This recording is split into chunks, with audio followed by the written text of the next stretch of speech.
ಗದಗ ಜಿಲ್ಲೆ ರೋಣ ತಾಲೂಕಿನ ಹಿರೇಹಾಳ ಗ್ರಾಮದಲ್ಲಿ ಹಿರೇಮಠದ ಲೋಕಾರ್ಪಣೆ ನಿಮಿತ್ತವಾಗಿ ಸಾಮೂಹಿಕ ವಿವಾಹ ಕಾರ್ಯಕ್ರಮಗಳು ಅದ್ಧೂರಿಯಾಗಿ ಜರುಗಿದ್ವು. ವೀರೇಶ್ವರ ಪುಣ್ಯಾಶ್ರಮದ ಕಲ್ಲಯ್ಯಜ್ಜನವರು ಸಾನ್ನಿಧ್ಯ ವಹಿಸಿದ್ರು. ಅಡ್ನೂರು ಮಠದ ಅಭಿನವ ಪಂಚಾಕ್ಷರ ಶಿವಾಚಾರ್ಯ ಮಹಾಸ್ವಾಮಿಗಳ ಅಧ್ಯಕ್ಷತೆಯಲ್ಲಿ ವೇದಮೂರ್ತಿ ಮಹೇಶ್ವರ ಸ್ವಾಮಿ ಹಿರೇಮಠರ ನೇತೃತ್ವದಲ್ಲಿ ಮದುವೆ ಸಮಾರಂಭವು ವೈದಿಕ ವಿಧಿವಿಧಾನಗಳಿಂದ ಜರುಗಿದವು. ಇನ್ನು ಮಠದ ಲೋಕಾರ್ಪಣೆ ನಿಮಿತ್ತ ನಡೆಯುತ್ತಾ ಬಂದ ಹೋಮ ಹವನಾದಿಗಳು ಹಾಗೂ ಪ್ರತಿನಿತ್ಯ ನಡೆಯುತ್ತಾ ಬಂದ ಮಹಾತ್ಮರ ಬದುಕು ಬೆಳಕು ಪ್ರವಚನ ಸಮಾರೋಪಗೊಂಡವು. ಒಟ್ಟಾರೆ ಎಷ್ಟು ದಿನಗಳ ಕಾಲ ನೆನೆಗುದಿಗೆ ಬಿದ್ದಿದ್ದ ಹಿರೇಮಠ ಪುನರ್ ನಿರ್ಮಾಣಗೊಂಡ ಬಳಿಕ ಇದೀಗ ಗ್ರಾಮದಲ್ಲಿ ಸಂಭ್ರಮ ಸಂತಸ ವಾತಾವರಣ ಕಳೆಗಟ್ಟಿದ್ದು ಮತ್ತೆ ಶ್ರೀಮಠದಲ್ಲಿ ಆಧ್ಯಾತ್ಮಿಕ ಹಾಗೂ ಸಾಮಾಜಿಕ ಕಾರ್ಯಕ್ರಮಗಳು ಮುಂದುವರೆದಿವೆ.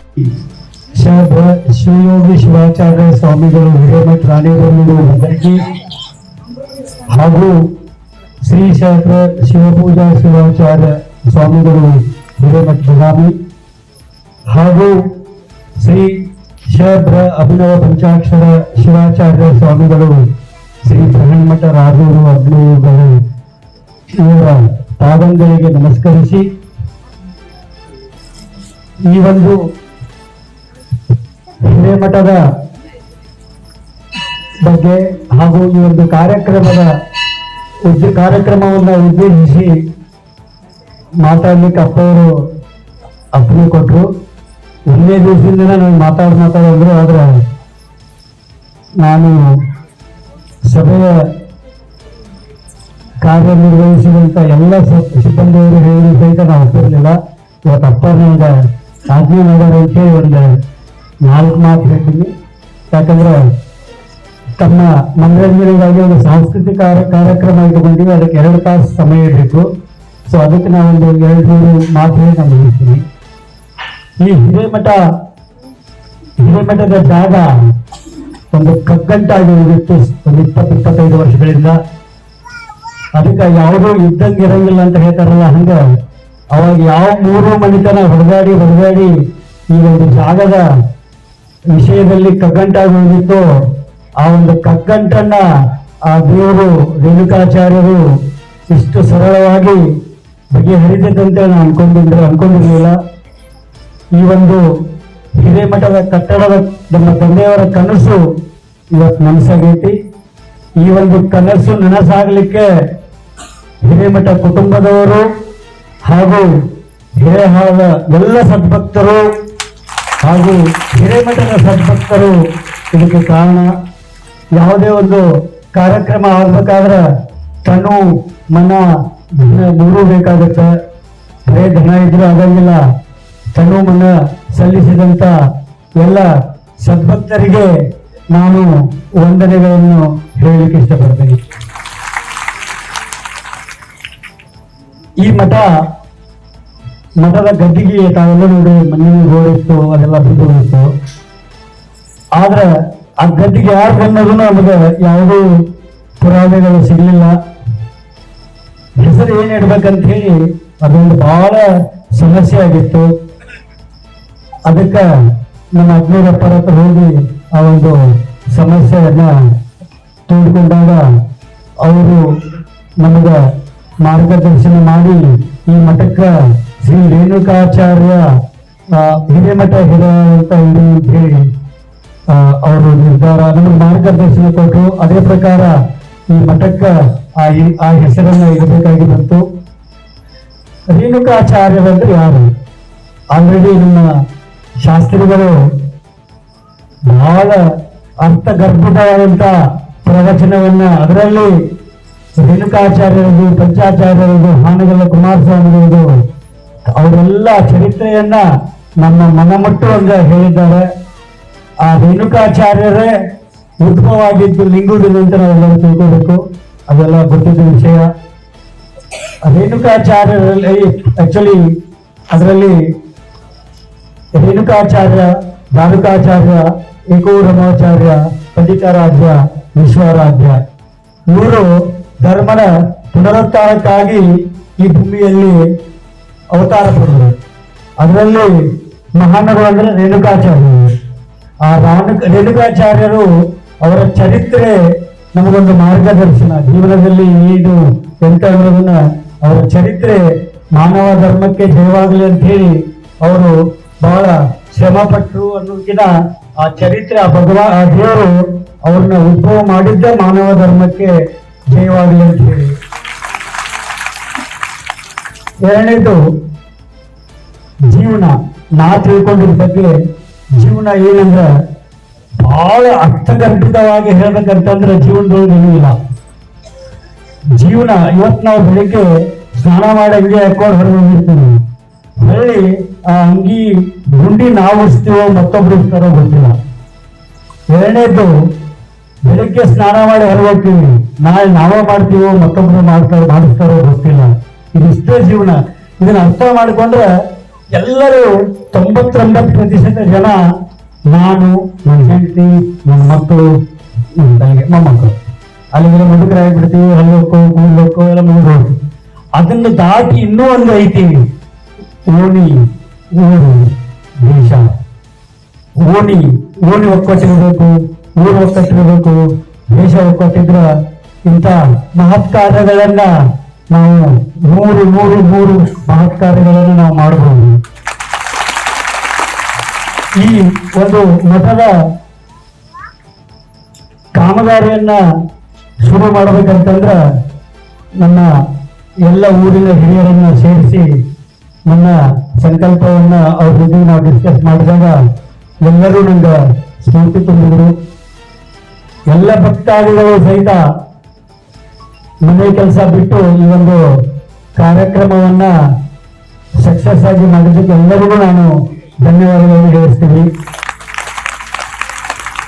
ಇದಾದ ಮೇಲೆ ಜೀವನದ ಬಗ್ಗೆ ನಾನು ಇನ್ನೊಂದು 2 ನುಡಿಗಳನ್ನು ಹೇಳ್ತೀನಿ. ಒಂದು ಹೂವು ಇರ್ತದೆ, ಮನೆ ಮುಂದೆ ಒಂದು ಹೂವಿನ ಗಿಡ ಹಚ್ಚಿರ್ತೀರಿ, ಆ ಹೂವಿನ ಗುಡಿಗೆ ಮುಸುರು ನೀರು ಚೆಲ್ತೀರಿ, ಚಲೋ ನೀರು ಹಾಕ್ತೀರಿ, ಆದ್ರೆ ನಮ್ಗೆ ಕೊಡುವ ಹೂವು ಕೊಡ್ತಾರೆ. ಆ ಹೂವದ ಆಯುಷ್ಯ ಒಂದೇ ಒಂದು ದಿನ. ಆದ್ರೆ ಆ ಒಂದು ದಿನ ಆಯುಷ್ಯದಲ್ಲಿ ಅದು ಶಿವನ ತಲೆ ಮೇಲೆ ಕುತ್ಕೊಳ್ಳುತ್ತಾರೆ, ನಿಮ್ಮ ತಲೆ ಮೇಲೆ ಕುತ್ಕೊಳ್ಳುತ್ತಾರೆ. ಆದ್ರೆ ಮನುಷ್ಯನಿಗೆ ದೇವರು 100 ವರ್ಷ ಆಯುಷ್ಯ ಕೊಟ್ಟಾನ. ಆ 100 ವರ್ಷ ಆಯುಷ್ಯದಲ್ಲಿ ನಾವು ಏನ್ ಸಾಧಿಸ್ಬೇಕನ್ನೋದು ನಮ್ಗೆ ಬಿಟ್ಕೊಟ್ಟಾನ ದೇವರು. ಅದಕ್ಕೆ ತಾವು ಮನಸ್ಸು ಮಾಡಿದ್ರೆ ಯಾವುದೇ ಕಷ್ಟ ಬಂದರೂ ಸಹಿತ ಎದುರಿಸುವಷ್ಟು ಧೈರ್ಯ ಇತ್ತಂದ್ರ ನಾವು ಏನಾದ್ರೂ ಸಾಧನೆ ಮಾಡಬಹುದು. ಸಾಧಿಸುವ ಛಲ ನಮ್ಮಲ್ಲಿ ಇರಬೇಕು. ಅದಕ್ಕೆ ಇನ್ನೂ ಒಂದು ನನ್ನ ಜೀವನದಲ್ಲಿ ನಾನು ಅಳವಡಿಸಿಕೊಂಡು ಬಂದಂತ ದಿನನಿತ್ಯದ ಕೆಲಸಗಳಲ್ಲಿ ಒಂದು ತಂದೆ ತಾಯಿ ನಾವು ಯಾವಾಗಲೂ ಗೌರವ ಕೊಡಬೇಕು. ತಂದೆ ತಾಯಿಗೆ ಗೌರವ ಕೊಟ್ಟು ಹಾಳಾದವರಲ್ಲಿ ಜಗತ್ತಿನಲ್ಲಿ ಯಾರೂ ಇಲ್ಲ. ದೇವರಲ್ಲಿ ನಂಬಿಕೆ ಇಟ್ಟು ಚಾರಿತ್ರ್ಯವನ್ನ ಹಾಳು ಮಾಡಿಕೊಂಡವರು ಯಾರೂ ಇಲ್ಲ. ಅದಕ್ಕೆ ತಂದೆ ತಾಯಿ ಗುರು ಹಿರಿಯರು ಅನ್ನೋ ಒಂದು ಮನೋಭಾವನೆಯಲ್ಲಿ ಮನಸ್ಸಲ್ಲಿ ಇಟ್ಟುಕೊಂಡು ಅವ್ರನ್ನ ಪೂಜಿಸುತ್ತಾ ಅವ್ರ ಕಣ್ಣಲ್ಲಿ ಒಬ್ಬ ಶಾಸ್ತ್ರಿಗಳು ಯಾವಾಗಲೂ ಹೇಳಿದ್ರು, ತಂದೆ ತಾಯಿ ಕಣ್ಣಿಗೆ ಧರಿಸಬಾರ್ದು ಅಂತ ಹೇಳಿ.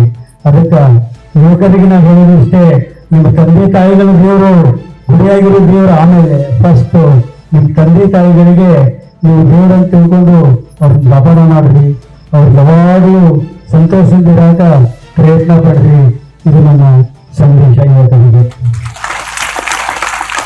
ಇನ್ನು ಈ ಮಠಕ್ಕೆ ಮಾರ್ಗದರ್ಶಕರಾಗಿ ನಾವು ಸೆಲೆಕ್ಟ್ ಮಾಡಿಕೊಂಡಿದ್ದು ಬದಾಮಿ ಅಪ್ಪವ್ರನ್ನ ಹಾಗೂ ಅಜ್ನೂರ್ ಅಪ್ಪರ್ನ. ಅಜ್ನೂರ್ ಅಪ್ಪರು ನಮ್ಗೆ ಪರಿಚಯ ಆಗಿದ್ದು ಬರೀ 8 ತಿಂಗಳ ಹಿಂದೆ ಯಾವುದೋ ಒಂದು ಫಂಕ್ಷನ್ ಬಂದಾಗ ಭೇಟಿಯಾಗಿದ್ರು. ಅವ್ರ ಮುಖ ನೋಡಿದ ಮೇಲೆ ನಾ ಮನಸಾರೆ ಅಪ್ಪವ್ರನ್ನ ನಾನು ಗುರು ಅಂತ ಒಪ್ಕೋಬೇಕಂತ ನಾನು ನಿರ್ಧಾರ ಮಾಡಿದ್ದೆ. ನಾನು ಊರ್ ಬಿಟ್ಟು 35 ವರ್ಷ ಆದರೂ ಸಹಿತ ಸ್ವಾಮಿಗಳು ಗುರುಗಳು ಅಂತ ಯಾವ ಮಠಕ್ಕೆ ಹೋಗಿ ನಮಸ್ಕಾರ ಮಾಡಿದ್ರೆ ಅಲ್ಲ, ನಮ್ಮ ತಂದೆ ತಾಯಿ ದೇವರು, ನಮ್ಮ ವೀರಭದ್ರ ದೇವರು, ಇಂಥ ಬರೀ ದೇವಸ್ಥಾನಕ್ಕೆ ಹೋಗಿ ನಾನು ಪ್ರತಿ ವರ್ಷಕ್ಕೆ ಒಂದು 3-4 ಸಲ ನಾನು ದರ್ಶನ ಕರಿತಾ ಇದ್ದೆ. ಆದ್ರೆ ಅಜ್ನೂರ್ ಅಪ್ಪ ನೋಡಿದ ಮೇಲೆ ನನಗೆ ಗುರು ಅಂತ ಹೇಳಿ ನಾನು ಹೃದಯದೊಳಗೆ ಇಟ್ಕೊಂಡ್ಬಿಟ್ಟಿನಿ. ಅವರು ಸಹಿತ ಈ ಮಠ ತಮ್ಮದಂತ ತಗೊಂಡಾರ.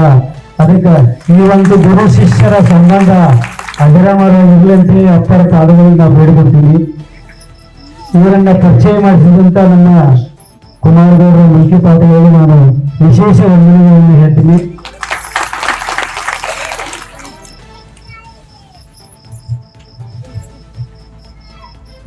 ಗುರು ಅಂದ್ರೆ ಏನು?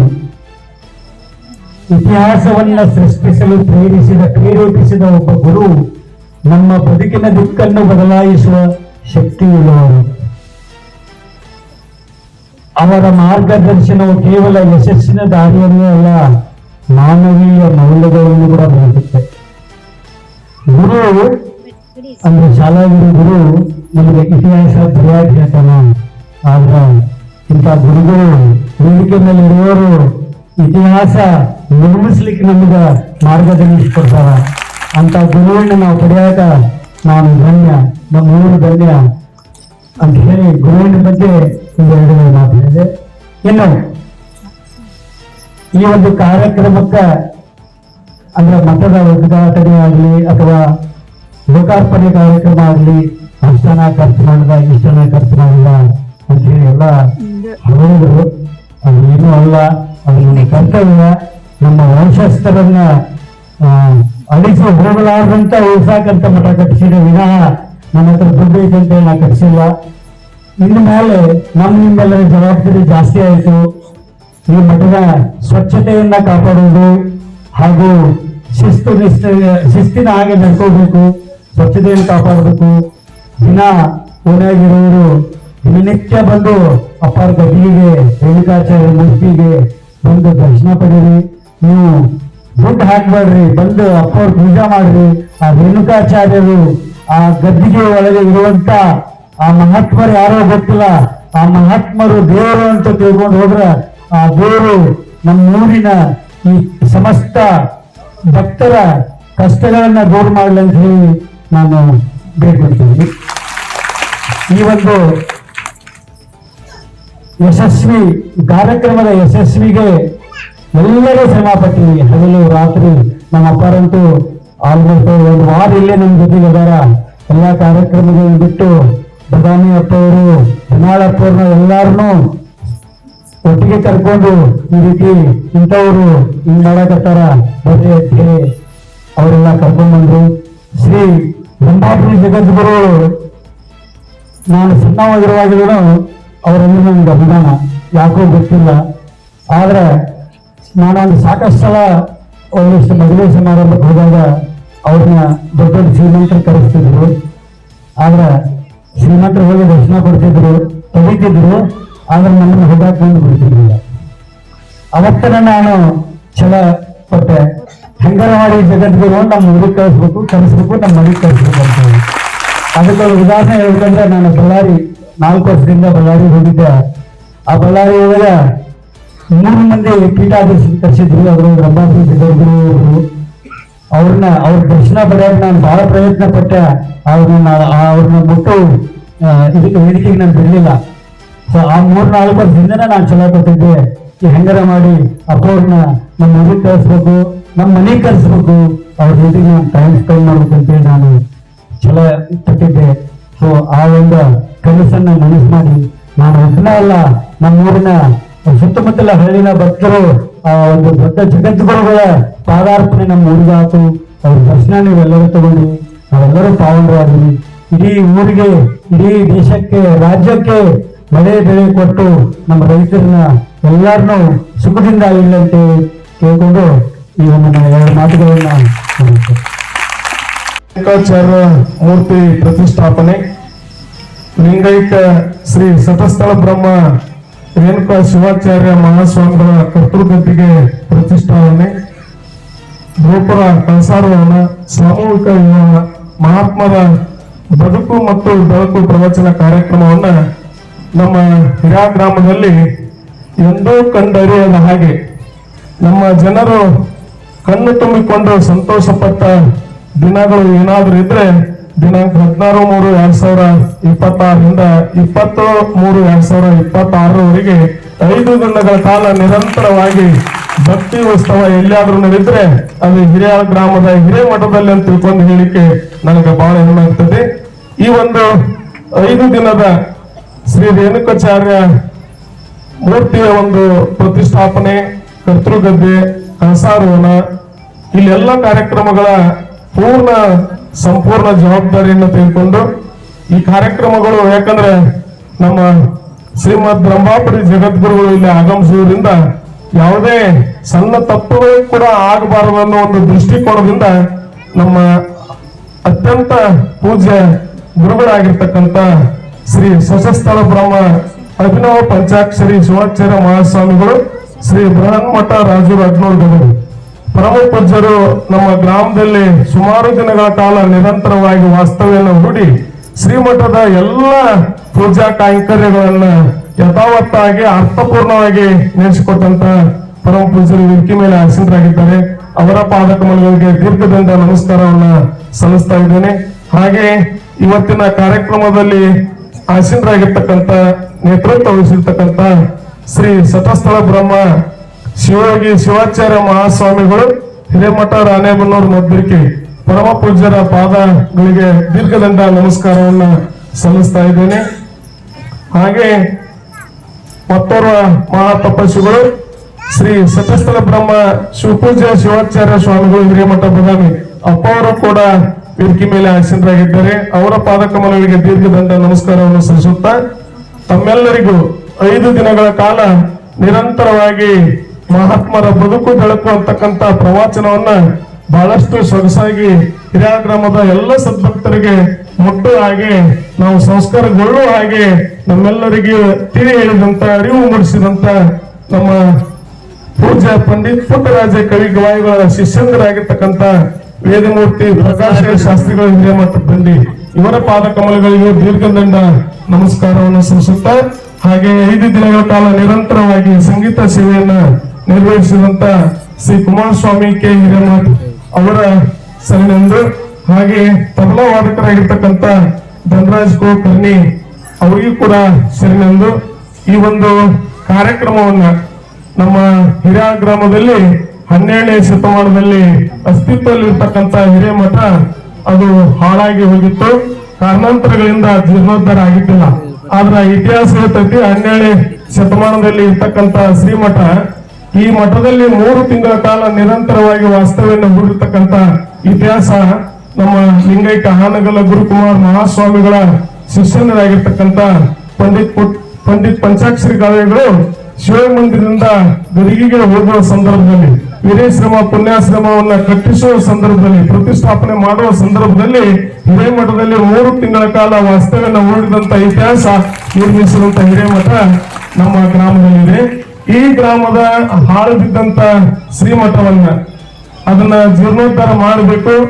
ಹಿರಿಯ ಗ್ರಾಮ ಅಷ್ಟೇ ಅಲ್ಲ, ಹಿರಿಯ ಗ್ರಾಮದ ಅನೇಕ ಸುತ್ತಮುತ್ತಲಿನ ಸದ್ಭಕ್ತರು ಹಿರೇಮಠದ ಶಿಷ್ಯಂದರಾಗಿರುವುದರಿಂದ ಆ ಎಲ್ಲ ಶಿಷ್ಯಂದರ ಬದುಕನ್ನು ಹಸನುಗೊಳಿಸಬೇಕು, ಮತ್ತೆ ಧರ್ಮ ಸ್ಥಾಪನೆ ಮಾಡಬೇಕು, ಸಂಸ್ಕಾರ ನೀಡಬೇಕು.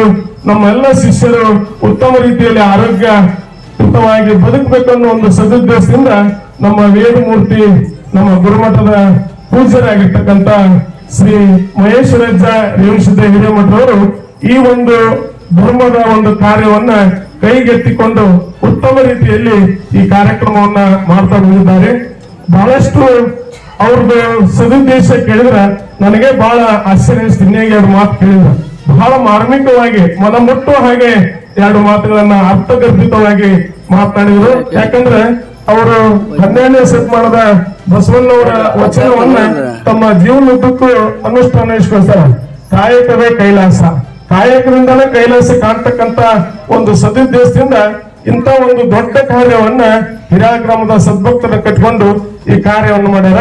ಯಾಕೆ 5 ದಿನಗಳ ಕಾಲ ಅವರು ಧರ್ಮಸಭೆಗಳನ್ನ ಮಾಡಿದ್ರಂದ್ರೆ, ನಮಗೆ ಸಂಸ್ಕಾರಗಳ ಇದ್ರೆ ಸಾಲುದಿಲ್ಲ, ಹಣ ನಮ್ಮ ಎತ್ತರ ಜಾಗಕ್ಕೆ ಕರ್ಕೊಂಡು ಹೋಗೋದಿಲ್ಲ. ನಮ್ಮಲ್ಲಿ ಒಳ್ಳೆಯ ಸಂಸ್ಕಾರ ಇದ್ರ ನಾವು ಎತ್ತರ ಜಾಗಕ್ಕೆ ಹೋಗ್ತೀವಿ ಅನ್ನೋ ಒಂದು ಸದುದ್ದೇಶದಿಂದ 5 ದಿನಗಳ ಕಾಲ ಈ ಒಂದು ಮಹಾತ್ಮರ ಬದುಕು ಬೆಳಕಿನ ಮೂಲಕ ಜನರಲ್ಲಿ ಸಂಸ್ಕಾರವನ್ನ ಕೊಟ್ರ ನಮ್ಮ ಗ್ರಾಮದ ಎಲ್ಲ ಸದ್ಭಕ್ತರು ಒಳ್ಳೆ ರೀತಿಯಿಂದ ಪರಸ್ಪರ ಹೊಂದಾಣಿಕೆಯಿಂದ ಬದುಕ್ತಾರ ಅನ್ನೋ ಒಂದು ಸದುದ್ದೇಶದಿಂದ ಮೊದಲನೇದಾಗಿ ಈ ಧರ್ಮಸಭೆಯನ್ನ ಹಮ್ಮಿಕೊಂಡ್ರು. ಹಾಗೆ ಮತ್ತೆ ಯಾಕೆ ಇದನ್ನ ಮಾಡ್ತಾರಪ್ಪ ಅಂದ್ರ, ಅಕ್ಕಿ ಅನ್ನಕ್ಕೆ ಅಂತ ನಾನು ನೀನಾಗಿದ್ದಿ ಅನ್ನವಾಗಿ ಹೇಗೆ ಬದಲಾವಣೆ ಆದ್ನಿ ಅಂತ ಕೇಳಿದಂತ. ಅವಾಗ ಅಣ್ಣ ಹೇಳ್ತಂತ, ನನಗ ಗಾಳಿ ಬೆಳಕು, ಗಾಳಿ ಮತ್ತು ನೀರನ್ನ ಕೊಟ್ಟು ಬೆಂಕಿಯನ್ನ ಸ್ಪರ್ಶಿಸಿ ನನ್ನನ್ನ ಅಕ್ಕಿದುದನ್ನ ಅನ್ನವಾಗಿ ಮೃದುವಾಗಿ ಮಾಡಿದಂತ ಕಾರ್ಯವನ್ನ ಈ ಧರ್ಮ ಸೇವೆ ಮನುಷ್ಯರಲ್ಲಿರ್ತಕ್ಕಂಥ ಅಂಧಕಾರವನ್ನು ಹೋಗಲಾಡಿಸಿ ಒಳ್ಳೆ ಸಂಸ್ಕಾರವನ್ನು ನೀಡ್ತಕ್ಕಂಥ ಕೆಲಸ ಧರ್ಮ ಸಭೆಯಿಂದ ಮಾತ್ರ ಸಾಧ್ಯ ಅನ್ನೋದನ್ನ ಪರಮ ಪೂಜ್ಯ ನಮ್ಮ ವೇದಮೂರ್ತಿ ಮಹೇಶ್ವರಾಜರು ಅದನ್ನು ಮನಗಂಡಿದ್ರು. ಆ ಮನಗಂಡ ಪ್ರಯುಕ್ತವಾಗಿ ಈ ಎಷ್ಟು ಕಾರ್ಯಗಳನ್ನ, ಎಷ್ಟು ಅವ್ರ ಕಡೆ ಭಕ್ತಿ ಭಾವ ಐತಂದ್ರ ನಾವು ಸಾರಿ ಹೇಳ್ತೀನಿ ನೋಡ್ರಿ, ನೀವು ಅವ್ರ ಕಡೆ ಎಲ್ಲಾ ಗುಣಗಳ ಸದ್ಗುಣಗಳ ಯಾರಾದ್ರೂ ಇದ್ರೆ ಅದು ನಮ್ಮ ಮಹೇಶ್ವರಾಜನವರು. ಮೊದಲನೇದಾಗಿ ಮಹೇಶ್ವರ ಅಜ್ಜರವ್ರು ಅಂದ್ರ ಪ್ರೀತಿ, ಹೌದಲ್ಲ? ಹೌದಲ್ರಿ? ಪ್ರೀತಿ. ಮಹೇಶ್ವರ ಅಜ್ಜನವ್ರು ಅಂದ್ರ ನಂಬಿಕೆಗೆ ಮತ್ತೊಂದು ಹೆಸರೇ ಮಹೇಶ್ವರರು. ಮಹೇಶ್ವರರು ಅಂದ್ರೆ ಏನ್ರಿ? ಪ್ರಾಮಾಣಿಕತೆ. ಮಹೇಶ್ವರ ಅಂದ್ರ ಕರುಣಾಮಯಿ. ಮಹೇಶ್ವರ ಅಂದ್ರ ದಯಾಳುಗಳು. ಮಹೇಶ್ವರ ಅಂದ್ರೆ ನಮಗೆ ತಾಳ್ಮೆ, ಮಾನವೀಯತೆ ಗುಣಗಳು, ನಿಸ್ವಾರ್ಥ ಸೇವೆ, ಸಾತ್ವಿಕರು, ಪರೋಪಕಾರಿಗಳು. ಇಷ್ಟೆಲ್ಲ ಗುಣಗಳ ಸದ್ಗುಣಗಳು ಇದ್ದಾಗ ಮಾತ್ರ ಇಂಥ ಧರ್ಮ ಸಭೆಗಳು, ಇಂಥ ಭಕ್ತಿ ಉತ್ಸವಗಳು ಗ್ರಾಮದಲ್ಲಿ ಜರೀಲಿಕ್ಕೆ ಸಾಧ್ಯ ಅಂತಕ್ಕಂಥದ್ದನ್ನ ಸಾಕ್ಷಿ ಸಮೇತ ನಿಮ್ಮೆಲ್ಲರ ಕಣ್ಣೆದುರಿಗೆ ಮೊನ್ನೆ 16ನೇ ತಾರೀಕಿನ ದಿವಸ ನಮ್ಮ ಗ್ರಾಮಕ್ಕೆ ರಂಭಾಪುರಿ ಶ್ರೀಗಳು ಬರುವುದಂದ್ರೆ ಅಷ್ಟು ಸಾಮಾನ್ಯದ ಕೆಲಸ ಅಲ್ಲ. ಅವರು ಎಲ್ಲಿ ಹಂಗೆ ತಮ್ಮ ಪಾದವನ್ನ ಇಡ್ತಾ ಇಲ್ಲ. ಒಳ್ಳೆ ಕಾರ್ಯಕ್ರಮಗಳು, ಇಂಥ ಧರ್ಮ ಸಭೆಗಳು ಸಂಸ್ಕಾರ ನೀಡ್ತಕ್ಕಂತ ಒಂದು ಏನಾದ್ರೂ ಕಾರ್ಯಕ್ರಮ ಇದ್ರು ಮಾತ್ರ ಅಲ್ಲಿ ಬಂದು ತಮ್ಮ ಪಾದವನ್ನು ಹಾಕಿ ಅವರ ಅಮೃತವಾಣಿಯನ್ನ ಹೇಳ್ತಕ್ಕಂಥ ಕೆಲಸಗಳು ಈ ನಾಡಿನಾದ್ಯಂತ ನೀಡ್ತಕ್ಕಂತ ಅಂತ ಒಂದು ಭಕ್ತಿ ಉತ್ಸವನ್ನ ತಾವೆಲ್ಲರೂ ರಾಜಬೀದಿಗಳಲ್ಲಿ ಅವರ ಉತ್ಸವವನ್ನು ಮಾಡುವಲ್ಲಿ ಇಡೀ ಹಿರಿಯ ಗ್ರಾಮವೇ ನಮ್ಮ ಹಿರೇಮಠದ ಮಹೇಶ್ವರಾಜರ ಕೈ ಜೋಡಿಸಿ ಆ ಕಾರ್ಯಕ್ರಮವನ್ನು ಬಹಳಷ್ಟು ಎತ್ತರ ಮಟ್ಟಕ್ಕೆ ಹೋಗಿರ್ತಕ್ಕಂಥ ಕೀರ್ತಿ ಈ ಹಿರೇಮಠಕ್ಕೆ ಮತ್ತೆ ಪರಮ ಪೂಜ್ಯರಿಗೆ ಸಲ್ತಕ್ಕಂಥ ಹೇಳಿಕೆ ನನಗೆ ಬಹಳ ಇಷ್ಟ ಆಗ್ತೈತಿ. ಇನ್ನೊಂದು ಮಾತು ಹೇಳ್ಬೇಕಂದ್ರೆ ನಮ್ಮ ಅಜ್ಜರ ಬಗ್ಗೆ, ಮಹೇಶ್ವರ ಅಜ್ಜರ ಬಗ್ಗೆ ಬೇಕಂದ್ರ ಸತ್ಯಯುಗದೊಳಗ ಎಲ್ಲಾರು ಚೆನ್ನಾಗಿದ್ರು ನಾ ಚೆನ್ನಾಗಿರ್ತೀನಿ. ಸತ್ಯಯುಗದೊಳಗ ಒಂದು ಮಾತು ಹೇಳ್ತಿದ್ರು, ಎಲ್ಲಾರು ಚೆನ್ನಾಗಿದ್ರ ನಾನ್ ಚೆನ್ನಾಗಿರ್ತೀನಿ. ತ್ರೇತಾಯುಗದಾಗ ಹೇಳ್ತಾರ ನಾನು ಚೆನ್ನಾಗಿರ್ಬೇಕು, ನನ್ನವರು ಚೆನ್ನಾಗಿರ್ಬೇಕು. ತ್ರೇತಾಯುಗದಲ್ಲಿ ನಾನು ಚೆನ್ನಾಗಿರ್ಬೇಕು, ನನ್ನವರು ಚೆನ್ನಾಗಿರ್ಬೇಕು. ಆದ್ರೆ ದ್ವಾಪಾರ ಯುಗದಾಗ ಹೇಳ್ತೈತಿ ಮೊದಲೇ ನಾನು ಚೆನ್ನಾಗಿರ್ಬೇಕು, ಆಮೇಲೆ ಬೇರೆಯವರು ಚೆನ್ನಾಗಿರ್ಬೇಕು. ದ್ವಾಪಾರ ಯುಗದಲ್ಲಿ ನಾನ್ ಚೆನ್ನಾಗಿರ್ಬೇಕು, ಆಮೇಲೆ ಬೇರೆಯವರು ಚೆನ್ನಾಗಿರ್ಬೇಕಂತಾರ. ಆದ್ರೆ ಕಲಿಯುಗದೊಳಗ ನಾನೊಬ್ಬನೇ ಚೆನ್ನಾಗಿರ್ಬೇಕು, ಬೇರೆಯವರು ಚೆನ್ನಾಗಿರಬಾರ್ದು. ಇಂತ ಕಾಲಘಟ್ಟದಲ್ಲಿ ಕಲಿಯುಗದ ನಾನ್ ಚೆನ್ನಾಗಿರ್ಬೇಕು, ಬೇರೆಯವರು ಚೆನ್ನಾಗಿರಬಾರ್ದು ಅನ್ನುವಂತ ಕಾಲಘಟ್ಟದಲ್ಲಿ ಸತ್ಯಯುಗದವನ್ನ ಎಲ್ಲರೂ ಚೆನ್ನಾಗಿದ್ರು ನಾ ಚೆನ್ನಾಗಿರ್ತೀನಿ ಅನ್ನೋ ಒಂದು ಸದುದ್ದೇಶದಿಂದ ಮಹೇಶ್ವರರು ಉತ್ತಮವಾಗಿರ್ತಕ್ಕಂಥ 5 ದಿನಗಳ ಭಕ್ತಿ ಉತ್ಸವವನ್ನು ಮಾಡಿ ಹಿರಿಯ ಗ್ರಾಮಕ್ಕೆ ಒಂದು ಸ್ಪರ್ಶ ನೀಡ್ಯಾರ.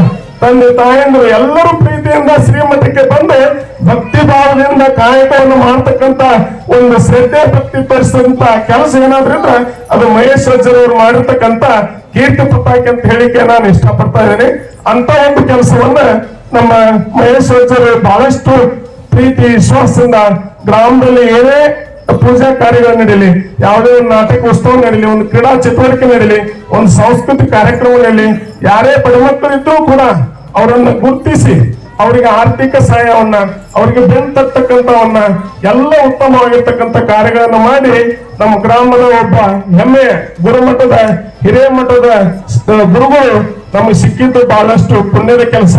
ಅಂತ ಉತ್ತಮವಾಗಿರ್ತಕ್ಕಂಥ ಕೆಲಸವನ್ನ ಮಹೇಶ್ವರರು ಮಾಡಿ ಹಿರಿಯ ಗ್ರಾಮದ ಕೀರ್ತಿ ಪತಾಕೆಯನ್ನು ಹಾರಿಸಿ ಈ ಒಂದು ಶ್ರೀಮಠದಿಂದ ನಿತ್ಯ ಪೂಜಾ ಕೈಂಕರ್ಯ ನಡೆದು ಶ್ರೀಮಠಕ್ಕೆ ಆಗಮಿಸಿ ಶಿಷ್ಯಂದ್ರೆಲ್ಲ ಜೀವನದಲ್ಲಿ ಉತ್ತಮ ಆರೋಗ್ಯ ಆಯುಷ್ಯವನ್ನ ಪಡ್ಕೊಳ್ಳಿ.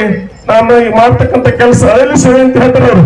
ಅಳಲಿ ಸೇವೆ ಅಲ್ಲ, ಇಂಥ ಒಂದು ಕಾಲಘಟ್ಟದಲ್ಲಿ ಇಂಥ ಸೇವೆ ಮಾಡ್ತಕ್ಕಂಥ ಇನ್ನೊಬ್ರು ಯಾರು ಸದ್ಭಕ್ತರು ನಮ್ಮ ಜೀವನದಾಗ ಒಂದು ದಾರಿ ಅಲ್ಲ, ಒಂದು 10 ದಿವಸ ಹುಡುಕಿದ್ರೆ ಅಂತ ನಮ್ಮ ಅಜ್ಜರು ಸಾಧ್ಯ ಇಲ್ಲ ಅಂತಕ್ಕಂಥ ಮಾತನ್ನ ಹೇಳ್ತಾ ನಾನು ಬಹಳಷ್ಟು ಉತ್ತಮವಾಗಿರ್ತಕ್ಕಂಥ ಕಾರ್ಯಕ್ರಮವನ್ನು ಮಾಡಿ 5 ದಿನಗಳ ಕಾಲ ನಿರಂತರವಾಗಿ ಅನ್ನಪ್ರಸಾದ ಅವ್ರು ಕೂಡ ಇದ್ದವ್ರು ನಂಗೆ ಬಹಳ ಮಂದಿ ಹೇಳಿದ್ರು, ಅಜ್ಜರೇನ್ರಿ ಎಷ್ಟು ತಾಳ್ಮೆ ಅದಾರ, ಎಷ್ಟು ಸಹಾನುಭೂತಿ ಅದಾರ, ಎಲ್ಲರಿಗೂ ಮಾಡ್ರಪ್ಪ ಅಂತ ಹೇಳ್ತಾರ.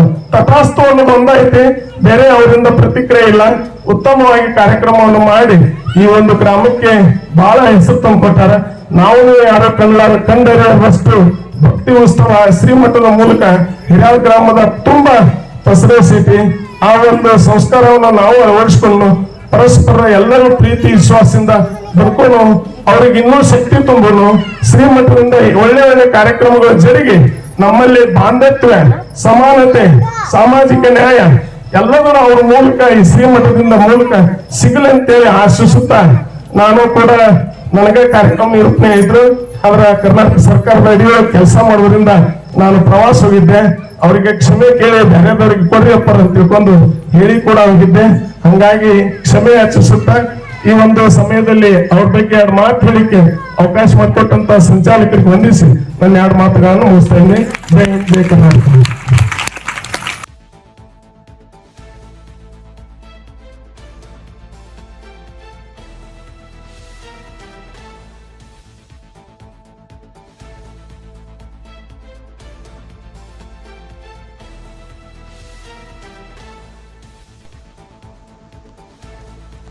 Rice of news, Ron.